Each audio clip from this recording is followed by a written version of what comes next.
ओम शांति। आज के बाबा के 6 तारीख के महावाक्य सुनेंगे।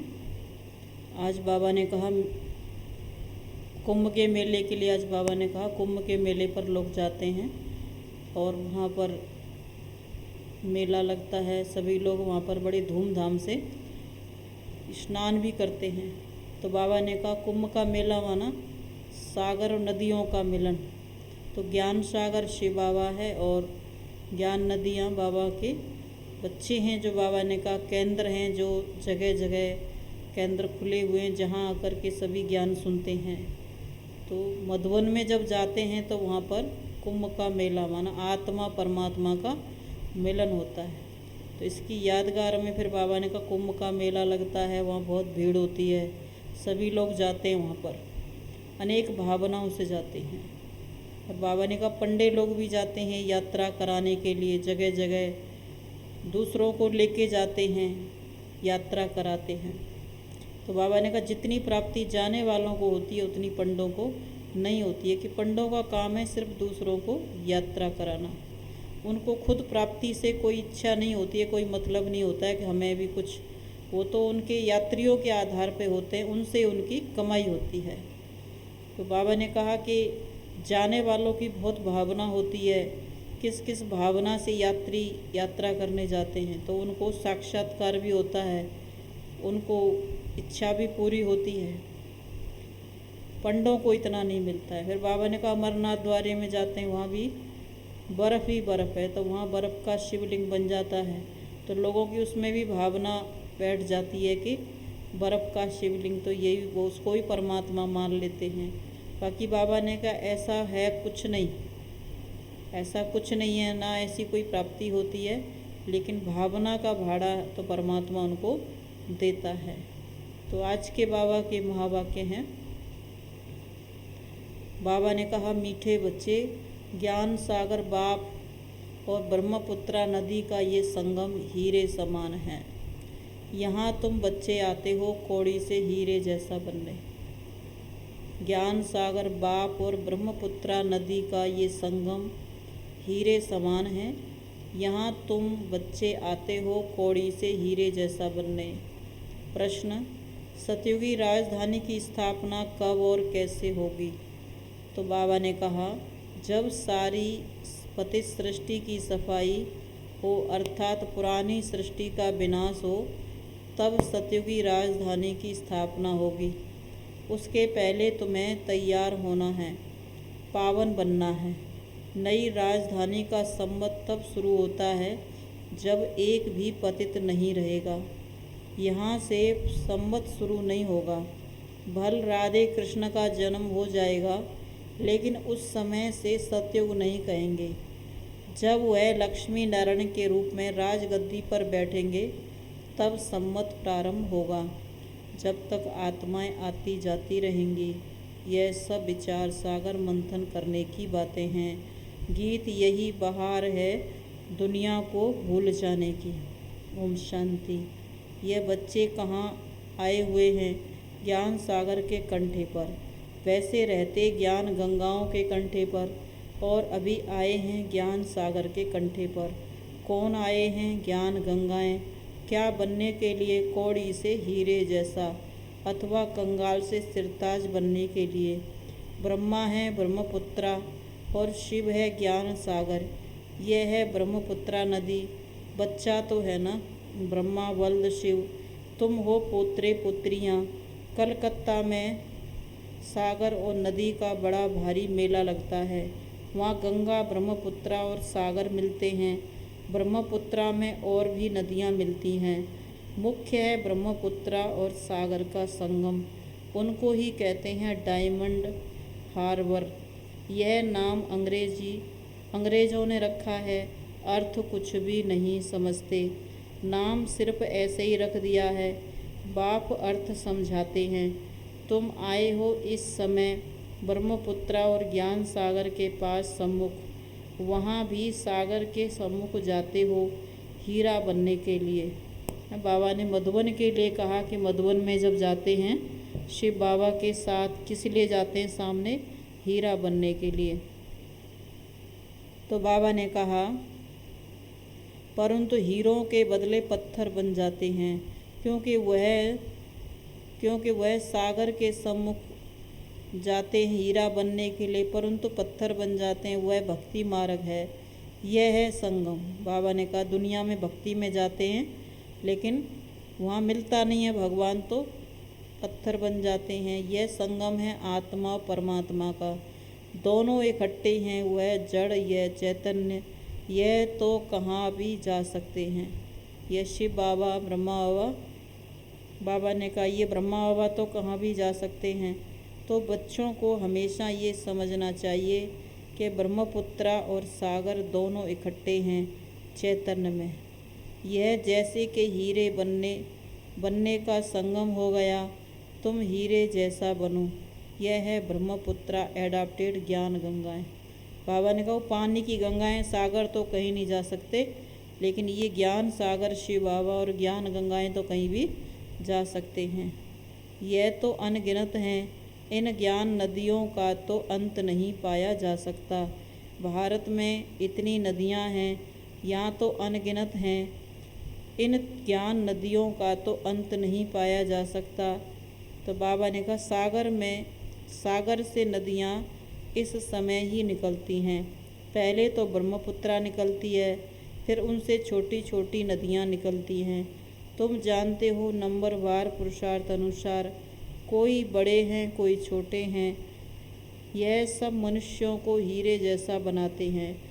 ऐसे भी नहीं कहेंगे कि सूर्यवंशी ही महाराजा महारानी बनते हैं, नहीं, यथा राजा रानी तथा प्रजा, ऐसे भी नहीं कहेंगे। तो बाबा ने कहा तुम सबका हीरे जैसा जन्म है।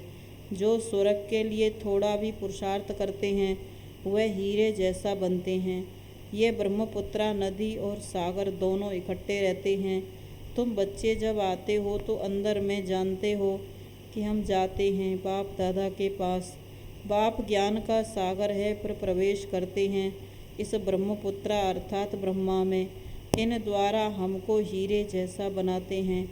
अब जो जितना पुरुषार्थ करे श्रीमत पर चले। यह भी जानते हो जहाँ तक जीना है वहाँ तक पुरुषार्थ करना है। शिक्षा तो मिलती रहती है, इम्तहान की रिजल्ट तो विनाश के समय ही निकलती है। एक तरफ रिजल्ट निकलेगी, दूसरी तरफ विनाश शुरू होगा, फिर तो हाहाकार हो जाता है। बात मत पूछो।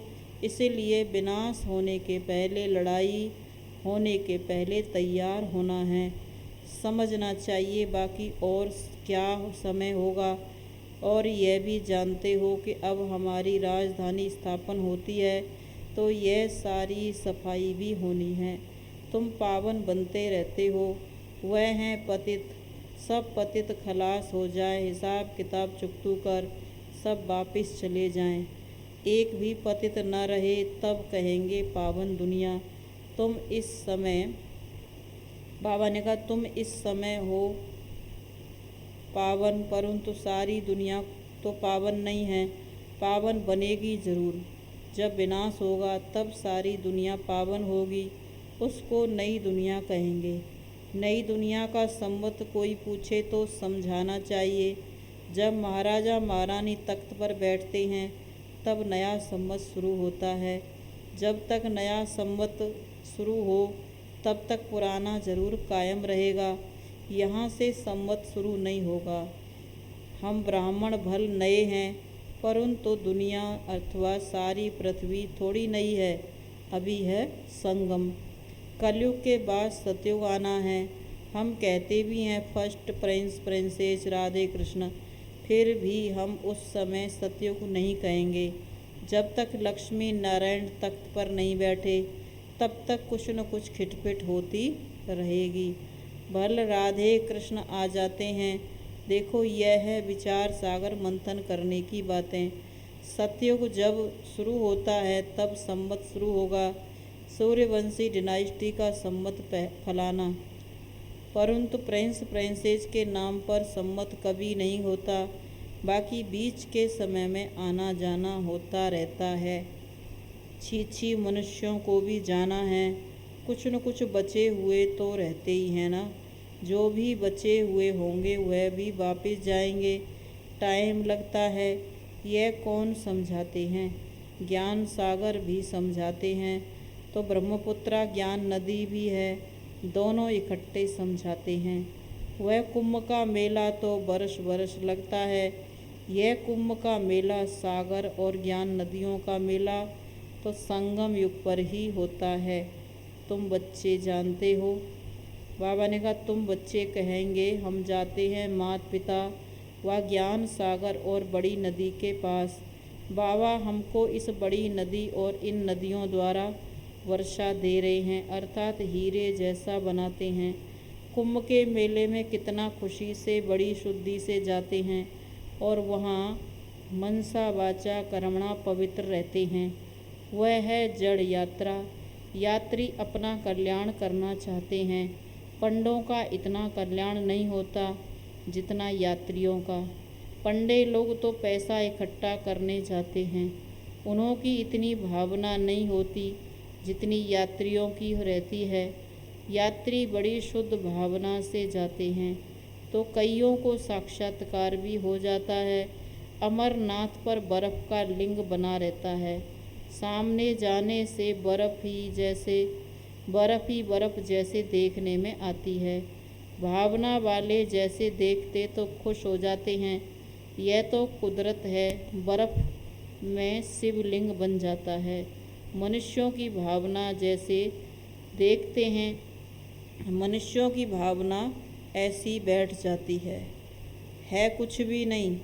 सच्ची यात्रा तो अभी तुम्हारी हो रही है। मनुष्य समझते हैं भावना के पिछाड़ी बहुत धक्का खाया है भगवान से मिलने के लिए, परंतु भगवान मिलता ही नहीं है।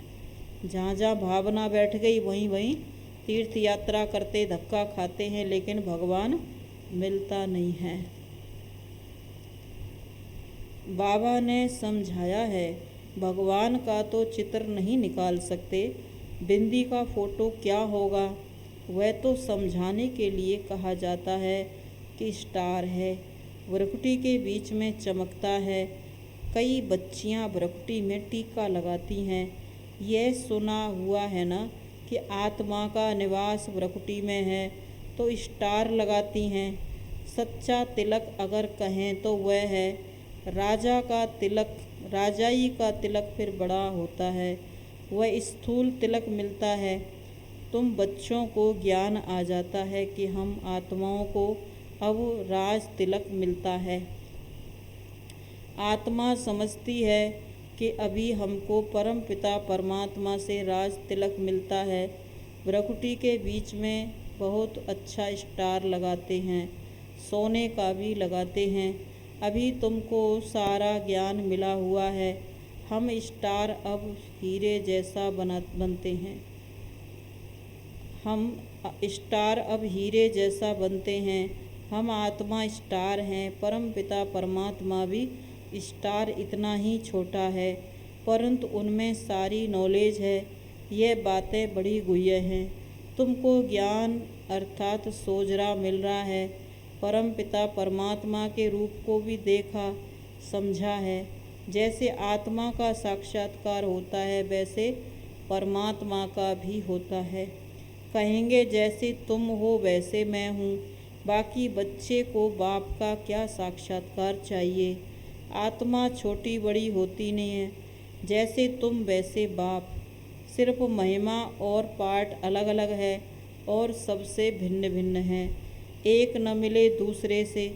एक्ट का बाबा ने कहा एक्टर्स का पार्ट एक जैसा थोड़ी हो सकता है, इसको ईश्वर की कुदरत कहा जाता है।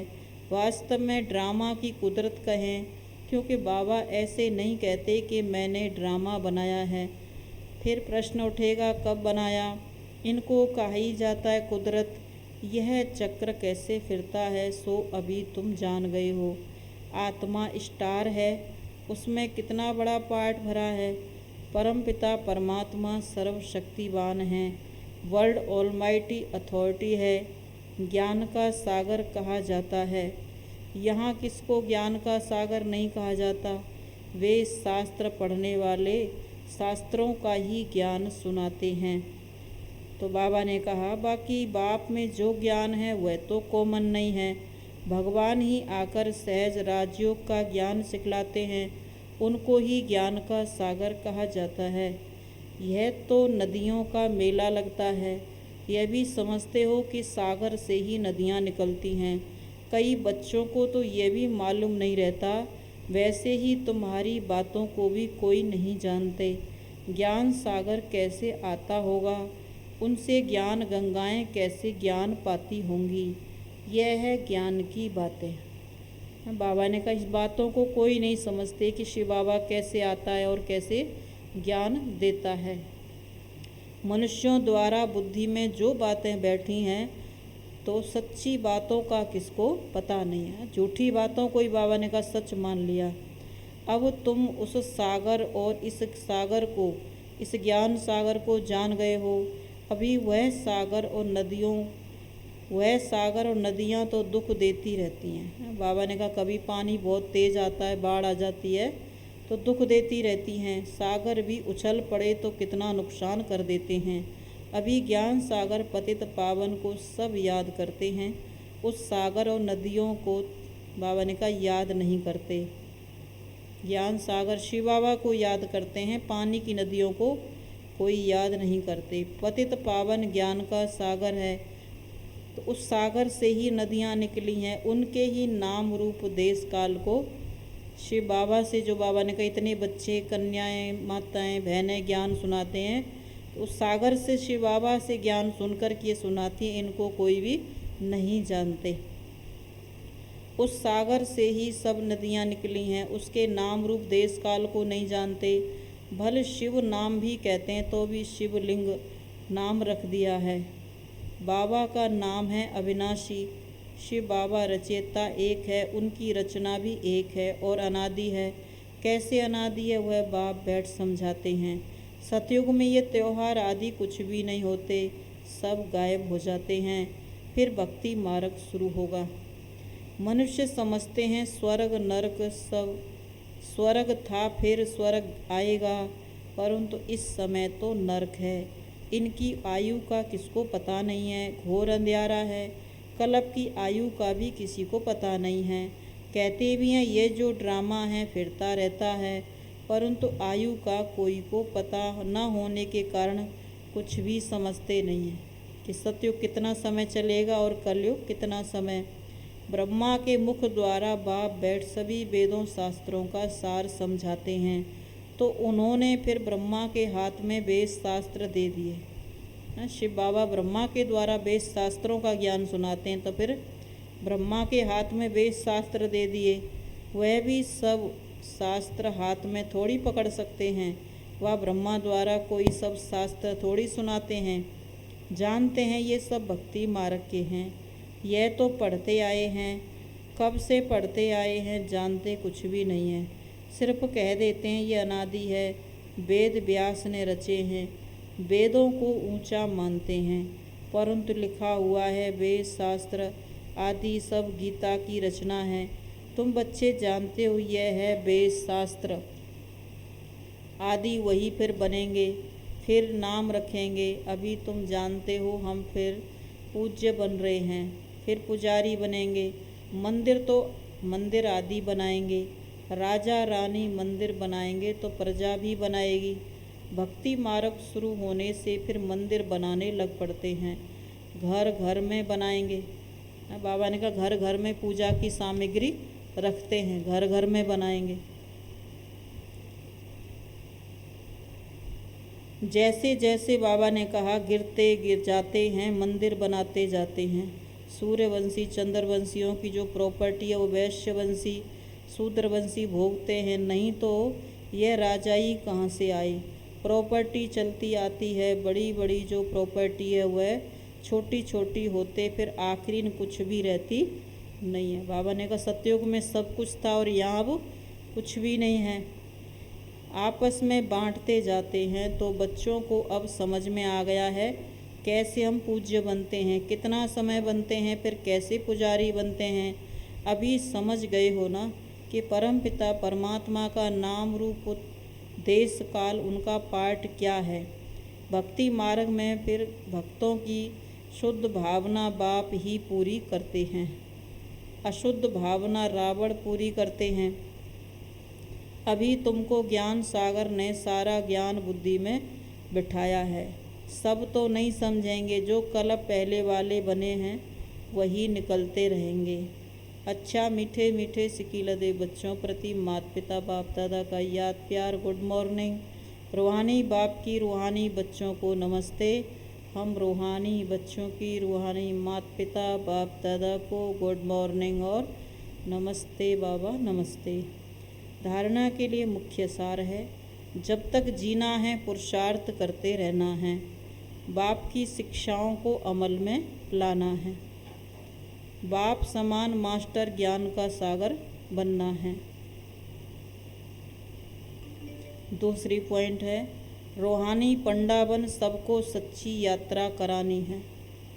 रूहानी पंडावन सबको सच्ची यात्रा करानी है, हीरे जैसा बनना और बनाना है। वरदान, श्रेष्ठ और शुभ वृत्ति द्वारा वाणी और कर्म को श्रेष्ठ बनाने वाले विश्व परिवर्तक भव। श्रेष्ठ और शुभ वृत्ति द्वारा वाणी और कर्म को श्रेष्ठ बनाने वाले विश्व परिवर्तक भव।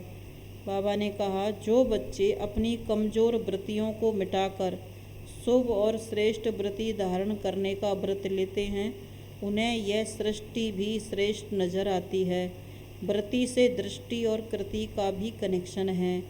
कोई भी अच्छी व बुरी बात पहले वृत्ति में धारण होती है, फिर वाणी और कर्म में आती है। वृत्ति श्रेष्ठ होना माना वाणी और कर्म स्वतः श्रेष्ठ होना। वृत्ति से ही वाइब्रेशन वायुमंडल बनता है। श्रेष्ठ वृत्ति का व्रत धारण करने वाले विश्व परिवर्तक स्वतः बन जाते हैं। श्रेष्ठ वृत्ति का व्रत धारण करने वाले विश्व परिवर्तक स्वतः बन जाते हैं। स्लोगन, विदेही व अशरीरी बनने का अभ्यास करो तो किसी के भी मन के भाव को जान लेंगे।